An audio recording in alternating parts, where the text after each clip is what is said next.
Douglas கைது திட்டமிட்ட பழிவாங்கலா? தமிழரசு கட்சி தெரிவிப்பு. திடீரென நாடாளுமன்றத்துக்குள் ரணில் விக்ரமசிங்க மீண்டும் இணையும் முக்கிய கூட்டணி. லஞ்சம் வாங்கிய 76 அரசு அதிகாரிகள் சிக்கினர். அனுரவின் அதிரடி. வருடத்தின் முதல் நாளே துப்பாக்கி சூடு. பிரதமர் ஹரிணி பதவியிலிருந்து விலக வேண்டும் நளின் பண்டார தெரிவிப்பு. மட்டக்களப்பில் கடைக்கு முன் தூக்கில் தொங்கிய இளைஞனால் பரபரப்பு.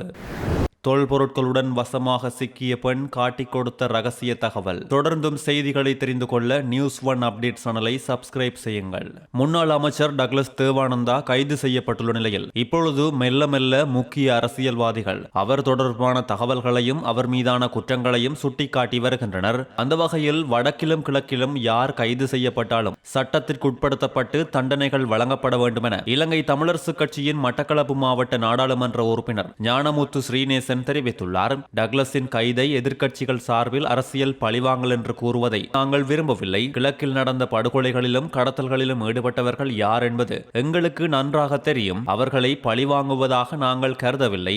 அதே நேரம் மட்டக்களப்பு தொடருந்து சேவை பல்வேறு குறைபாடுகளுடன் காணப்படுகின்றது. அந்த குறைபாடுகளை தீர்ப்பதற்கு அரசாங்கம் உடனடி நடவடிக்கை எடுக்க வேண்டும் என்றும் அவர் சுட்டிக்காட்டியுள்ளார். முன்னாள் ஜனாதிபதி ரணில் விக்ரமசிங்கவை நாடாளுமன்றம் செல்லுமாறு எதிர்க்கட்சிகளின் தலைவர்கள் மற்றும் உறுப்பினர்கள் அவரிடம் நேரடியாக வலியுறுத்தியுள்ளதாக தெரிவிக்கப்பட்டுள்ளது. ஆனாலும் ரணில் இது தொடர்பில் எந்தவித பதிலும் வழங்கவில்லை. ஆனால் ஏதேனும் ஒரு சந்தர்ப்பத்தில் நாடு வீழ்ச்சியடைந்தால் அவர் சும்மா வேடிக்கை பார்த்து கொண்டிருக்க மாட்டார் என்று எதிர்க்கட்சிகளின் தலைவர்கள் குறிப்பிட்டுள்ளனர். நேற்று கொழும்பு பிளவர் வீதியில் அமைந்துள்ள ரணில் விக்ரமசிங்கவின் அரசியல் அலுவலகத்தில் எதிர்க்கட்சிகளின் தலைவர்கள் மற்றும் உறுப்பினர்களுக்கு இடையிலான விசேட சந்திப்பொன்றின் போதே இதை குறிப்பிட்டுள்ளனர். இந்த சந்திப்பின் போது இவ்விடயங்கள் வலியுறுத்தப்பட்டுள்ளதோடு ஐக்கிய தேசிய கட்சியின் சிரேஷ்ட உறுப்பினர்கள் மற்றும் ஏனைய கட்சிகளின் முக்கிய பிரதிநிதிகள் பலரும் கலந்து கொண்டிருந்தனர். முன்னாள் ஜனாதிபதி ரணில் விக்ரமசிங்கவுடனான இந்த சந்திப்பில் அரசாங்கத்தின் தற்போதைய செயற்பாடுகள் குறித்தும் அவதானம் செலுத்தப்பட்டது.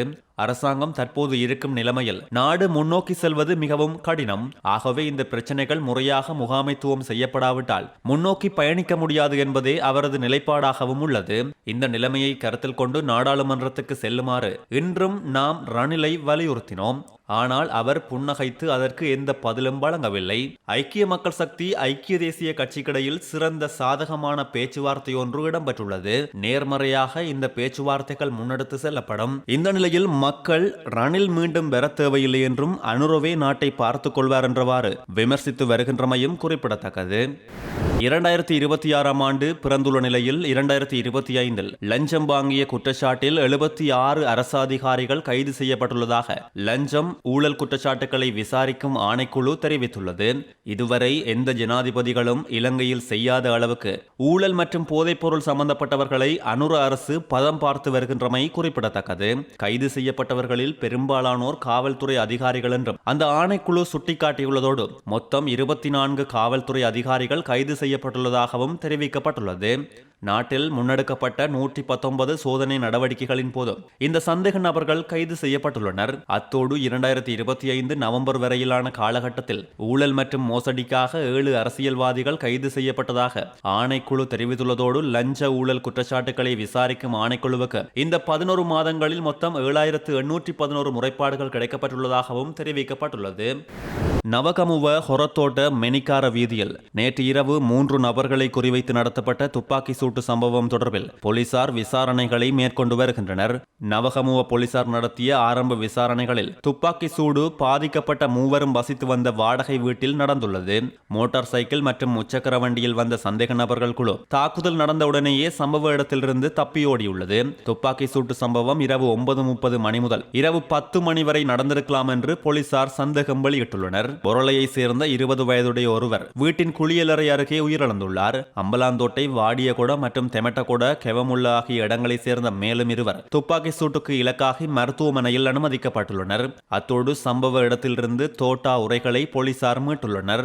பாதிக்கப்பட்டவர்கள் சுமார் 1.5 மாதங்களுக்கு முன்பு வாடகை வீட்டுக்கு குடிபெயர்ந்ததாகவும் சம்பவம் நடந்த நேரத்தில் புத்தாண்டு விருந்தில் கலந்து கொண்டிருந்ததாகவும் தெரிவிக்கப்பட்டுள்ளது.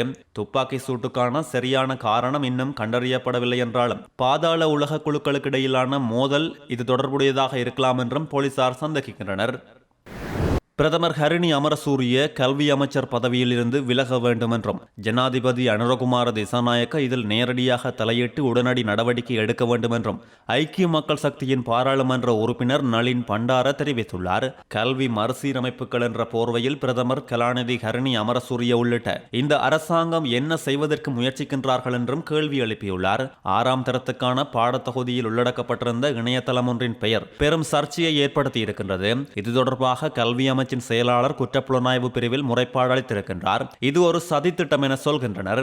அவ்வாறெனில் கல்வி அமைச்சுக்குள் அரசாங்கத்துக்கு எதிரான சதிகாரர்கள் யார்? கல்வி அமைச்சர் என்ற ரீதியில் பிரதமர் ஹரிணி அமரசூரிய உள்ளிட்ட இந்த அரசாங்கமே இதற்கு உடனடியாக பொறுப்பு சொல்ல வேண்டும். இவ்வாறான செயற்பாடுகள் உண்மையில் புதிய ஆண்டில் அரசாங்கத்துக்கான நற்செய்தி அல்ல. நமது நாட்டின் கல்வி எங்கு செல்கின்றது என்பதே இப்போது காணப்படும் பாரிய பிரச்சனை என்றும் தெரிவித்துள்ளார். இவ்வாறான பாரியதொரு தவறு இடம்பெற்றுள்ளமையை முன்னிட்டு பிரதமர் ஹரிணி அமரசூரிய கல்வி அமைச்சர் பதவியில் இருந்து உடனடியாக விலக வேண்டும் என்றும் அனுரகுமார திசாநாயக்க இதில் நேரடியாக தலையிட்டு உடனடி நடவடிக்கை எடுக்க வேண்டும் என்றும் தெரிவித்துள்ளார்.